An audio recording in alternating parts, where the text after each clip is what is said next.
Why is it that some people seem to effortlessly win others over, while the rest of us struggle to make a lasting impression? You have probably met someone like this. They walk into a room, and within minutes people are drawn to them.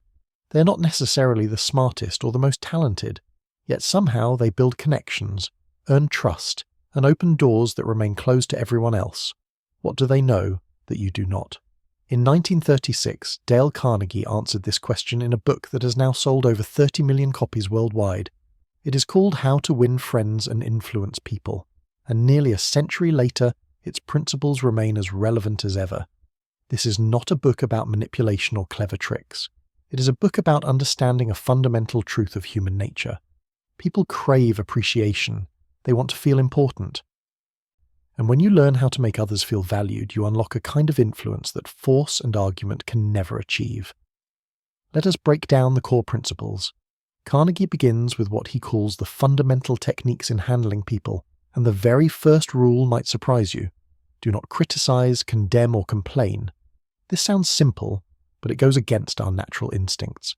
When someone makes a mistake, our first impulse is to point it out. When we are wronged, we want to express our frustration. But Carnegie argues that criticism is futile. It puts people on the defensive, it wounds their pride, and most importantly, it never leads to lasting change. He illustrates this with a striking example. Even the most notorious criminals in history rarely blame themselves for their actions. If hardened outlaws could justify their behavior, what makes us think that ordinary people will respond well to criticism? The truth is, when you criticize someone, they do not hear your feedback. They hear an attack, and their energy shifts from solving the problem to defending their ego. So what should you do instead? This leads to the second principle: give honest and sincere appreciation. Carnegie makes a critical distinction here. He's not talking about flattery. Flattery is cheap, insincere, and people can see through it instantly. Appreciation is different. It requires you to genuinely look for something valuable in the other person and acknowledge it. It requires effort. It requires paying attention. Here is why this works. Every human being has a deep desire to feel important. The famous philosopher William James once said that the deepest principle in human nature is the craving to be appreciated. When you fulfill that craving, you create a bond. You make the other person feel seen, and that feeling is so rare and so powerful that people will move mountains for those who provide it. The third fundamental technique is this: arouse in the other person an eager want.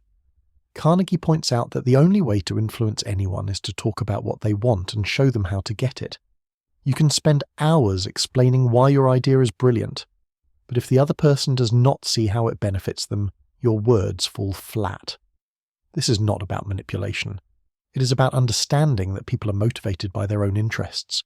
When you frame your requests in terms of what the other person wants, you align your goals with theirs. Suddenly you're not asking for a favor, you're offering an opportunity. Now let us move to the second major section of the book. Carnegie calls this 6 ways to make people like you. The first way is deceptively simple: become genuinely interested in other people. Carnegie observed that you can make more friends in 2 months by becoming interested in other people than you can in 2 years by trying to get other people interested in you. Think about that. Most of us approach social situations focused on making a good impression. We think about what to say, how to appear smart or funny or successful. But this approach has it backwards. People are not primarily interested in you. They're interested in themselves. When you shift your focus to them, when you ask about their lives and listen with genuine curiosity, you become far more likable than if you spent the whole conversation talking about yourself. The second way to make people like you is the simplest tool in the book: smile. Carnegie argues that a smile says more than words ever could. It communicates warmth, openness, and acceptance. It tells the other person that you are happy to see them. And here is the key: the smile must be genuine.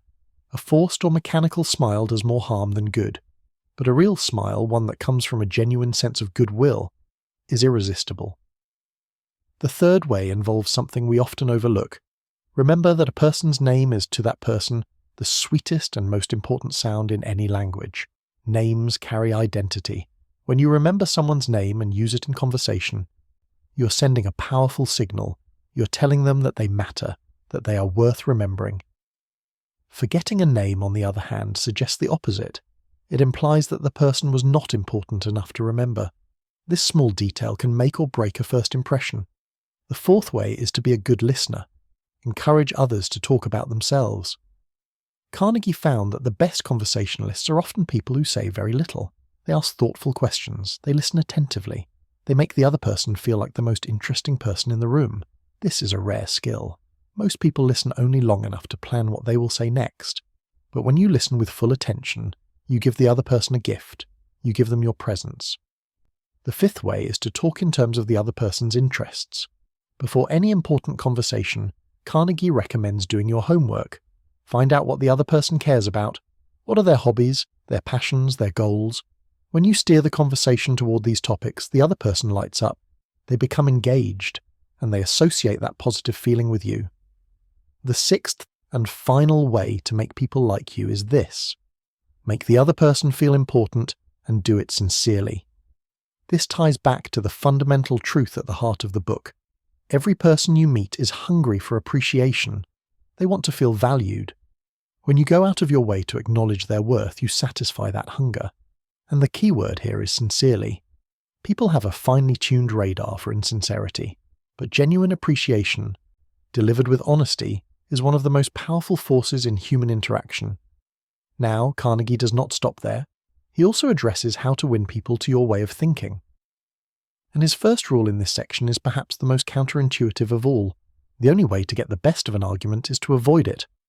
Carnegie observed that even when you win an argument, you lose. You may prove your point, but you will have made the other person feel inferior. You will have hurt their pride, and they will resent you for it. Arguments rarely change minds. They harden positions. The moment someone feels attacked, they stop listening and start defending. So what is the alternative? Carnegie offers several techniques. Show respect for the other person's opinions.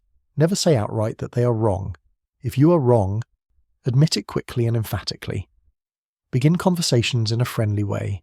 Get the other person saying yes as early as possible. Let them do most of the talking. Let them feel that the idea is theirs. These are not tricks. They are principles rooted in respect. They acknowledge that persuasion is not about overpowering someone. It is about creating the conditions where they can change their own mind. This brings me to a question worth reflecting on. Which of these principles do you find the most difficult to practice consistently? Is it holding back criticism, truly listening, letting someone else take credit for an idea? Consider that as we move to the final section. Carnegie closes the book with advice on how to be a leader, how to change people's behavior without causing offense or resentment. His approach here is remarkably gentle. He advises leaders to begin with praise and honest appreciation, to call attention to mistakes indirectly, to talk about their own mistakes before criticizing others, to ask questions instead of giving direct orders, to let the other person save face. These techniques share a common thread. They preserve the dignity of the other person. They allow for correction without humiliation, and they inspire loyalty rather than fear. Carnegie understood something that many leaders miss. You cannot force lasting change. You can only create an environment where people want to change, and that environment is built on respect, encouragement, and genuine care. So, what is the ultimate takeaway from how to win friends and influence people? It is this: the secret to influence is not clever tactics or persuasive arguments. It is a genuine interest in other people. It is making others feel important. It is approaching every interaction with empathy, respect, and sincerity. These principles are simple, but they require daily practice. They require you to set aside your ego and focus on the person in front of you. When you do that consistently, you will find that doors open, relationships deepen, and your ability to lead and influence grows in ways you never imagined. If you found value in this summary, take a moment to subscribe to the channel. New summaries are uploaded daily, bringing you the most important ideas from the world's best books. And if this video helped you, a like would mean a great deal. It helps more people discover these ideas. Thank you for watching.